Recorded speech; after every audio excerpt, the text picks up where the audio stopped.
하나님께서 우리 사람을 그리고 당신이 창조하신 세상을 사랑하시죠. 너무나 당연합니다. 하나님이 어떤 분이신가? 가장 중요한 것 한 가지로 설명하면 하나님은 사랑이십니다. 요한 1서에서 그렇게 말씀하지요. 그래서 하나님께서 이 세상을 창조하시고 사람을 비롯한 모든 피조물에게 복을 주셨습니다. 하나님의 뜻은 복입니다. 물론 성경에는 책망도 있고 그리고 무서운 심판도 있고 그리고 저주, 멸망의 아주 강력한 징계도 있습니다.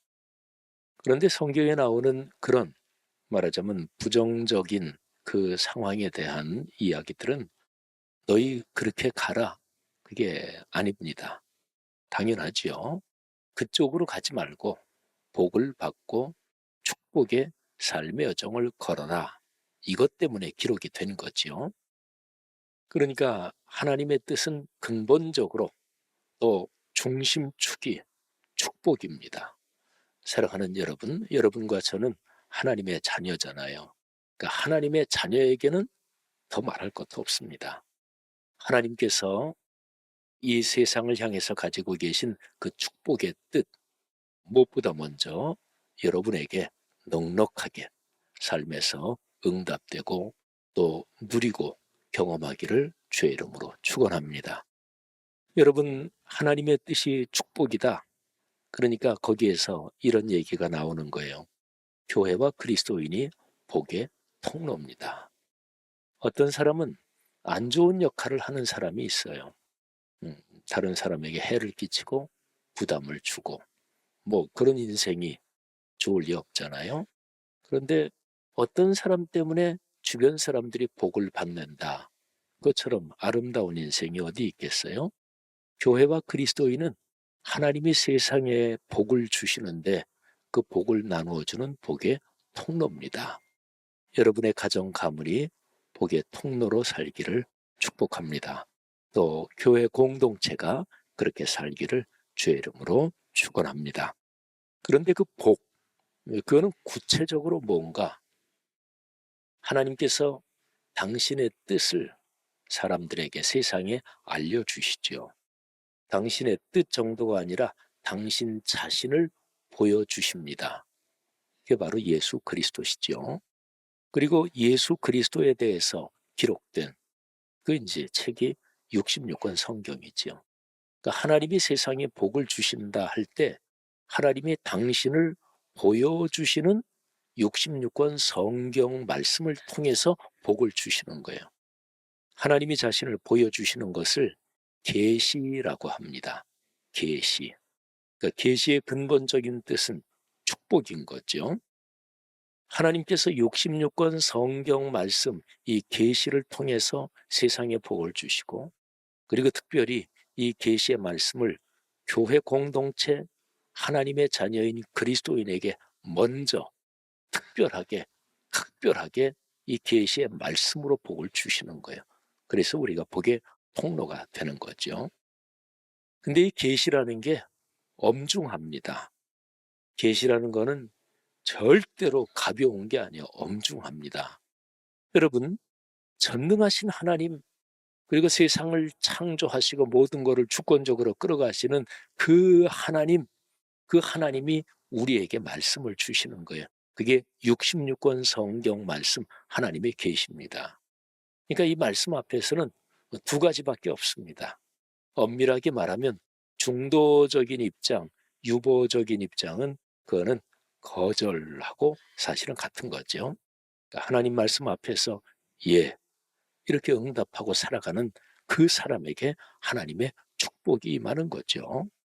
바로 말씀이 삶으로 이어진다는 것이고 말씀에 기록된 그 모든 복이 내 삶에서 아름답게 작동하고 맑은 시내처럼 큰 강물처럼 흐른다는 거죠. 여러분이 걸어가시는 인생 여정, 지금 인생의 나이, 연세가 어떻게 되든지 간에 영원한 하나님의 품으로 가는 거야.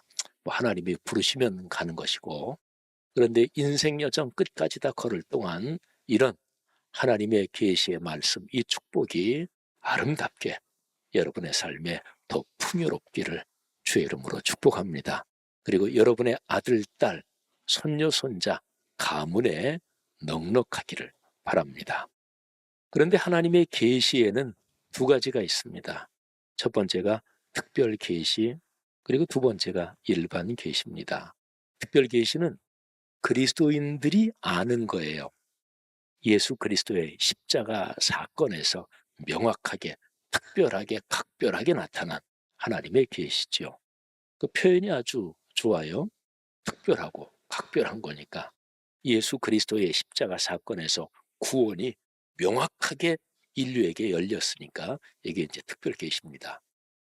그리고 일반 계시는 예수 믿는 사람들뿐만 아니라 모든 세상 사람들도 알 수 있는 거예요. 하나님이 그리스도인만 사랑하지 않으시죠, 그죠? 상식이죠, 그죠? 하나님이 창조하신 사람이니까 못된 사람, 악한 사람도 하나님은 사랑하십니다. 악하고 못된 사람들에게 하나님께서 징계하시고 심판하시는 것은 사랑의 또 다른 표현이겠죠. 어쨌든 하나님은 그리스도인만이 아니라 모든 세상 사람을 다 사랑하세요. 또 자연 만물도 다 사랑하세요. 그래서 모든 세상 사람들이 다 알 수 있는 그런 하나님의 뜻, 그것도 보여주십니다. 그게 이제 일반 계시예요. 일반 계시는 적어도 다음에 네 가지는 하나님의 일반 계시입니다. 성경에 그게 다 있어요. 첫 번째가 인도적 인륜 도덕입니다. 두 번째가 생태적 환경윤리입니다. 세 번째가 법치의 민주주의, 그리고 네 번째가 상생의 시장 경제입니다. 우리나라는 늦은 시간에 다녀도 치안이 상당히 안전합니다. 미국 어림도 없습니다. 미국의 대도시에서 늦은 시간에 다닌다. 무슨 일 당할지 몰라요. 유럽도 큰 도시는 마찬가지입니다. 우리나라는 비교적 안전해요. 그런데 사람들이 막 길거리에서 주워 패고 맞고 그냥 아들, 딸, 여러분의 손자, 손녀들 어디 밖에 나갈 때마다 걱정이 돼서 야, 조심해라. 그리고 나갔다 왔는데 막 맞아가지고 피를 흘리고 왔어. 그런데도 경찰도 별로 신경도 안 쓰고 막 이래. 그런 사회에서 살고 싶으셔요? 아니잖아요. 법치의 민주주의가 이게 성숙하고 올곧게 돼야 돼요. 그다음에 여러분 요즘 참 먹고 살기가 힘든데 사람들이 얼마나 아주 이기적이고 독한지 몰라. 그리고 어렵고 힘든 사람들 진짜 굶어 죽어가는 사람이 이웃에도 있고 아무도 돌보지 않고 이런 사회 누구도 원하지 않죠. 그래서 상생의 시장 경제가 중요한 거예요. 복지가 그래서 중요한 거예요. 사람들, 경제적으로 넉넉한 사람들, 또 그리스도인들은 내가 가능한 범위에서 어려운 사람들을 돕는 일을 늘 신경 써야 되는 거예요. 자, 제가 네 가지를 말씀드렸어요. 이 네 가지는 적어도 성경에 나타난 하나님의 뜻이에요. 그러니까 계시라는 말이에요. 일반 계시의 가치. 사랑하신 여러분, 여러분의 삶이 걸어가는 인생 여정이 일반 계시의 이 네 가지가 아름답게 성숙하고 그래서 행복한 인생 여정 되시기를 주님의 이름으로 축복합니다. 사랑하신 여러분, 오늘 성경 본문이 역대기인데요. 이 역대기는 70년 바벨론 포로 참담한 그 일을 겪고 나서 기록이 된 거예요. 그러니까 과거 아주 고통스러운 70년 포로 생활을 겪고 나서 역사 기록을 한 게 역대기, 상하, 또 느헤미야, 에스더 다 이어지는데요. 그런데 이스라엘 민족의 역사에 역사 기록이 이미 있어요.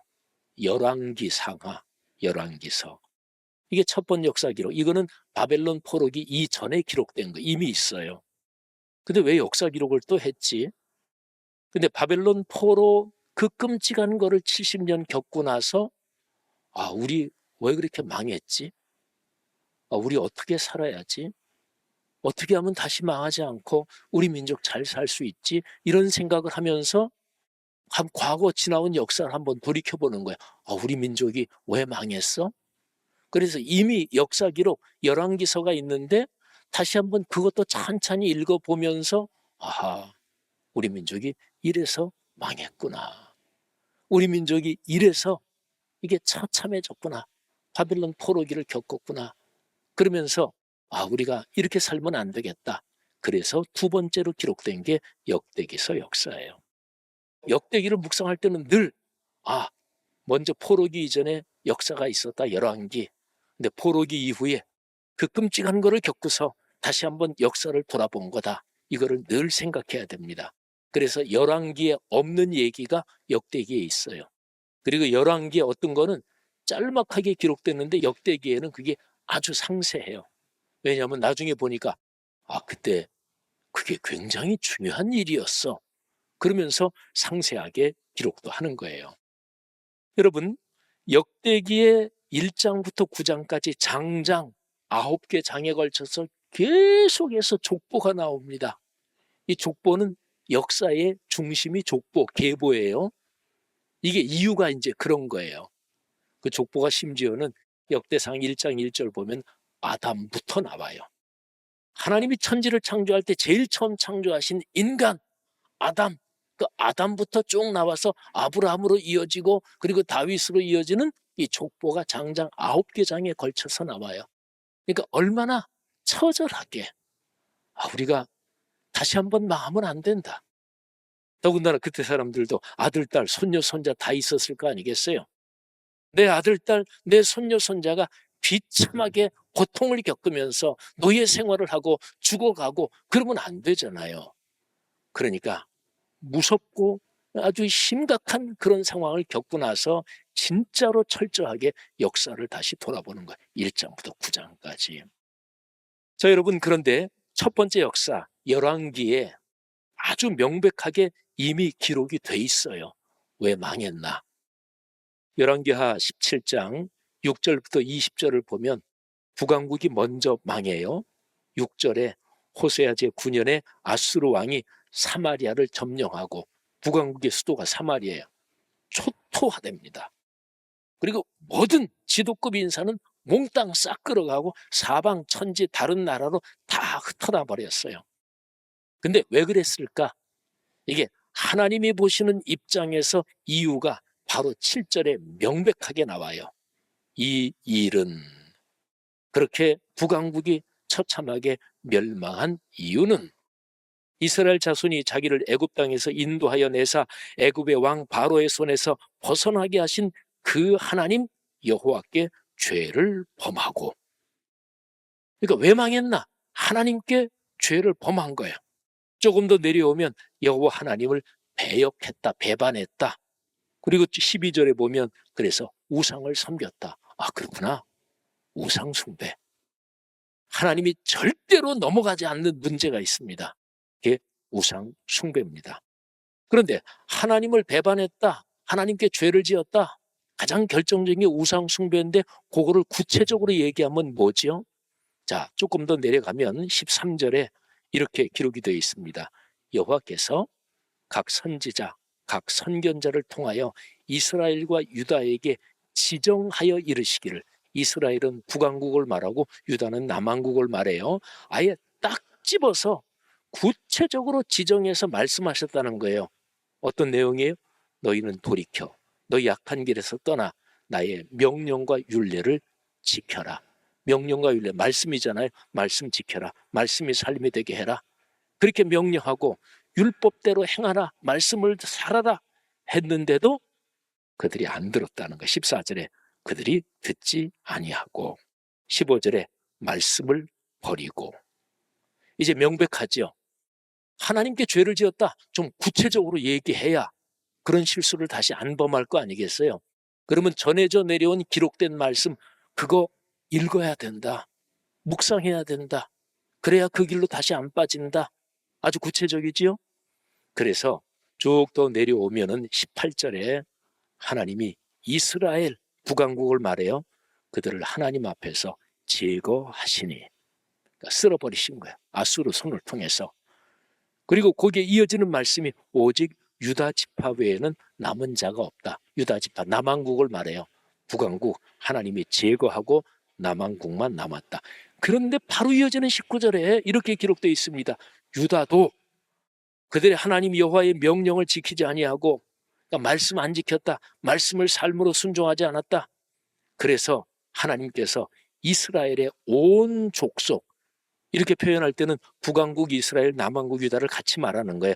온 이스라엘 족속을 버리사 노략군의 손에 넘기시고 마침내 그들의 앞에서 쫓아내셨다. 남북왕국 다 처참하게 망했다, 이 얘기예요. 자, 그러면 첫 번째 역사 기록에 이미 명백해요. 왜 망했나?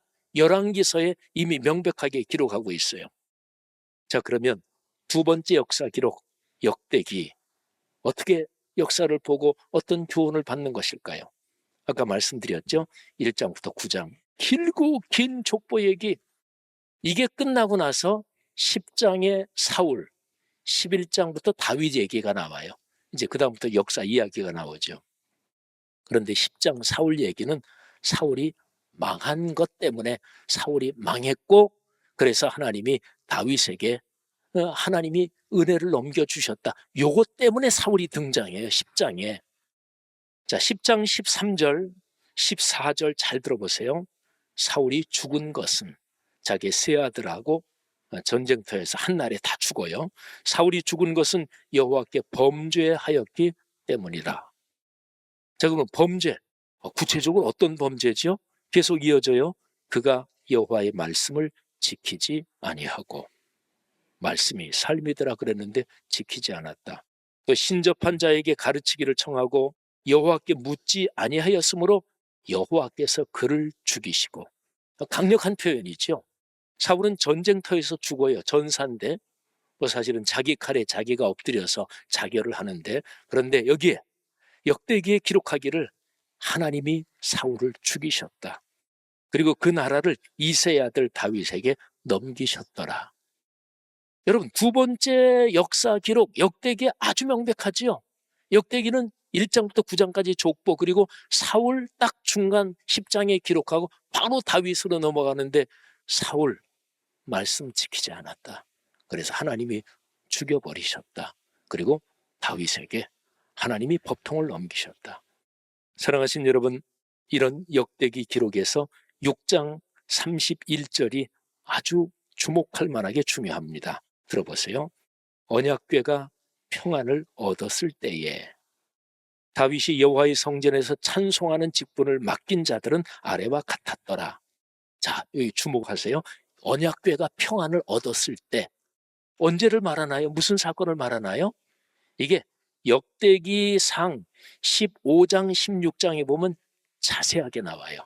그러니까 다윗이 언약궤를 예루살렘 다윗성으로 모셔오는 사건이 아주 자세하게 나와요. 첫 번째 역사 기록 열왕기서에는 이만큼 자세하게 안 나와요.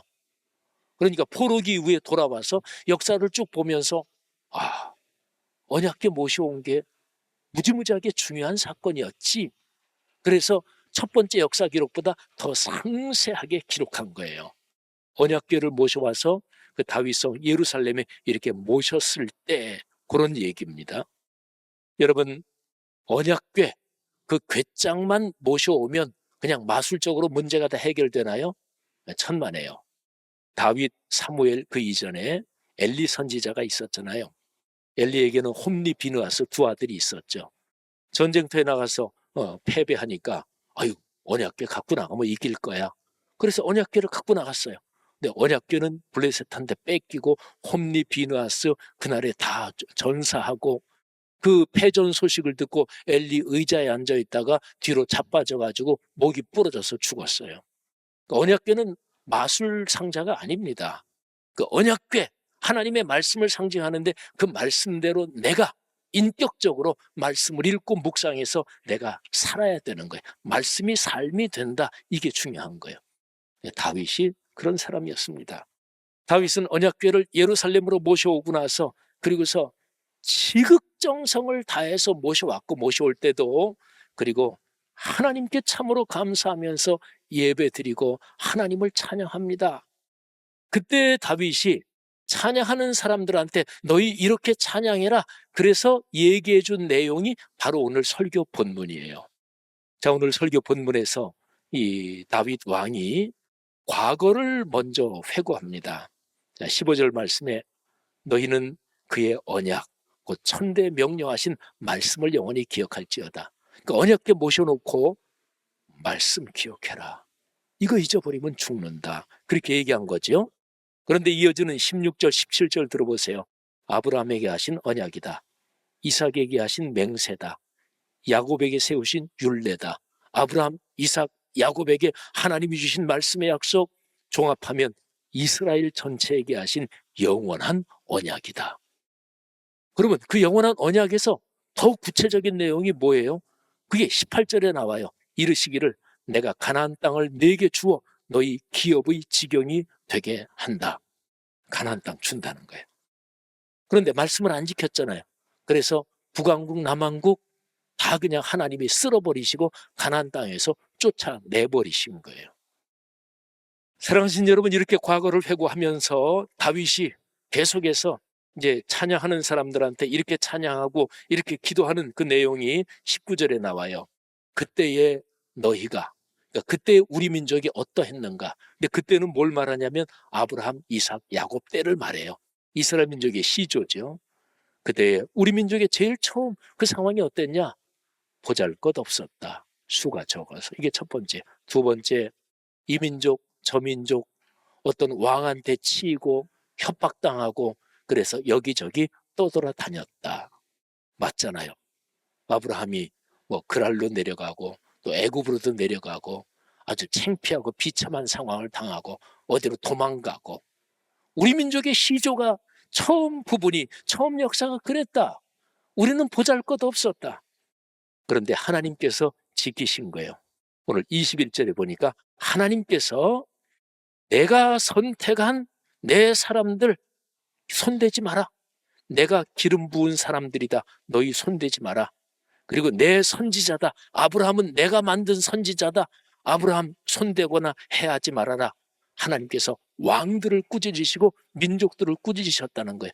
그렇게 해서 하나님이 구원해 내셨고 그래서 가나안 땅을 드디어 주셨다. 그러니까 구원하신 하나님, 그 하나님께 감사하자. 그게 바로 23절부터 나오는 거예요. 온 땅이여 여호와께 노래하며 그의 구원을 날마다 선포할지어다. 그의 영광을 모든 민족 중에 그의 기이한 행적을 만민 중에 선포할지어다. 사랑하시는 여러분, 사람이 어려울 때는 꼭 해야 될 일이 있어요. 지나온 삶을 돌아봐야 돼요. 그래서 거기에서 깨달아야 돼요. 지금 역대기를 기록한 포로기 이후에 이스라엘 백성이 그랬단 말이에요. 그러면서 뭘 발견한 거예요? 말씀 버려서 우리 비참하게 망했었구나. 말씀 다시 붙잡아야 되겠다. 이게 그들이 깨달은 거예요. 그리고 그들이 돌아온 예루살렘은 폐허였어요. 폐허. 70년 동안 비참하게 바빌론에서 노예 생활하고 그리고 2등 국민, 3등 국민이 취급받고 그리고 돌아왔는데 폐허. 그 폐허 예루살렘에 서서 아들, 딸, 손녀, 손자 다 있고 한데 우리 어떻게 살지? 과거 돌아보면서 말씀 버려서 이렇게 된 거구나. 우리는 하나님의 말씀을 받은 민족이다. 이거를 다시 한번 확인하고 그리고 앞으로 세상이 두 쪽 나도 말씀 붙잡고 걸어간다. 말씀 붙잡고가 제가 비유적인 표현이에요. 말씀 붙잡고가 뭐 성경 붙잡고 이걸까요? 비유적인 표현이죠.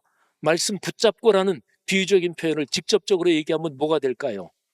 말씀 묵상하고 성경 읽고 묵상하고 공예배 때 설교 말씀 겸허하게 귀 기울여 듣고 묵상하고 그래야 산다. 결론은 하나입니다. 말씀 놓치면 망합니다. 사랑하신 여러분, 개인적으로 적용합시다. 여러분의 가정, 가문이 말씀 묵상하며 걸어가기를, 그래서 하나님의 축복을 받으시기를 주의 이름으로 축원합니다. 작년 12월 3일 이후로 한국교회가 진짜로 죄를 뒤집어 쓰고 회개하고 하나님 말씀 저버렸습니다. 다시 말씀으로 돌아가겠습니다. 그리고 말씀 위에 다시 서야 돼요.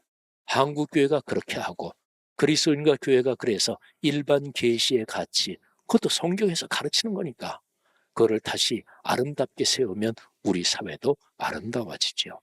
어떤 경우에도 어떤 의견 가진 사람이라도 절대로 아주 독하게 대적하는 것은 그리스도인의 자세가 아니죠. 포용하고 감싸주고 하나님께서 우리 한국 교회를 통해서 우리 사회, 이 나라 다시 세우기를 주님의 이름으로 축복합니다.